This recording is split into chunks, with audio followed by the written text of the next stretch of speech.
For a quick review on this topic before we start, the goal is multiplying a monomial by a polynomial at the end using the distributive property. A monomial would mean one term, one variable usually.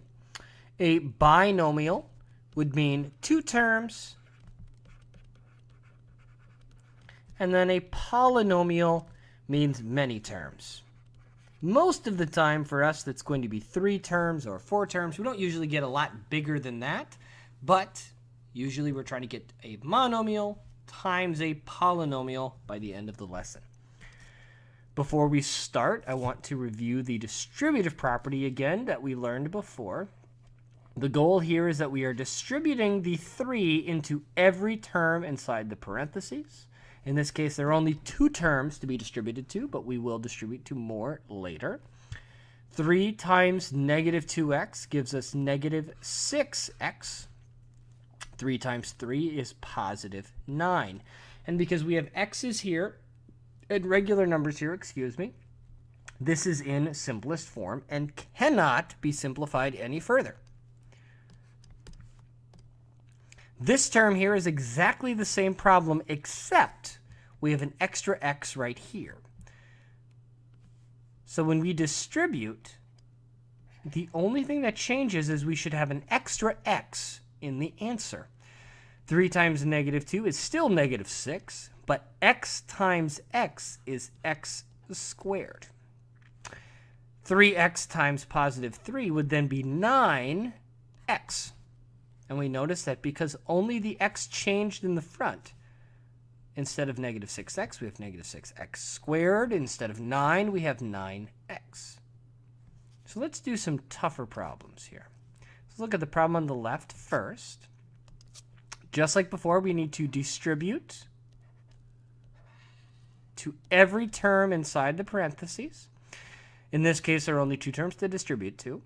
So I'm going to do negative 2x times negative 3xy.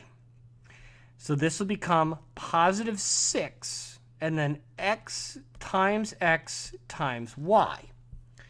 Now, we don't usually write x times x like this. Instead, we would write x squared y like this. And you could write it in either order. You could write yx squared, but most of the time, you're going to write it in the order you were given at the beginning.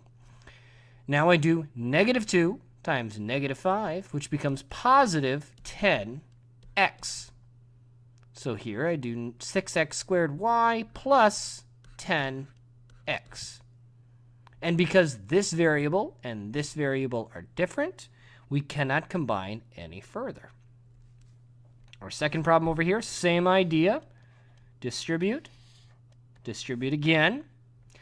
Negative 4f times negative 3m gives us positive 12, and then fm. Like the radio that none of my students probably even know what I'm talking about. Like FM radio. But it's f times m, and these variables cannot be combined. Then I do negative 4f times 8f squared, which is going to be negative 32 for our coefficients times each other. And then f times f times f, because this is f squared. So I get 12fm minus 32f cubed for our final answer. Because this variable and this variable cannot be simplified, we are in simplest form. So let's do one last problem here. This is as tough as I can give you. I have 3x squared y, parentheses, 4x minus 8y squared, close the parentheses. We still need to do our distributive property by distributing this value times every value inside the parentheses. 3 times 4 is 12. X squared times an extra x will give us x cubed. Y times nothing is just going to stay as y. Then I subtract 3 times 8, which is 24. X squared times nothing will stay as x squared. And then y times y squared will be a total of 3y's multiplied together.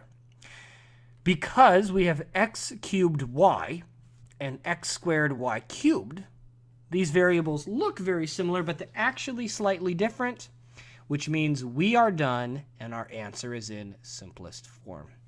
As always, if you have any questions, please let me know.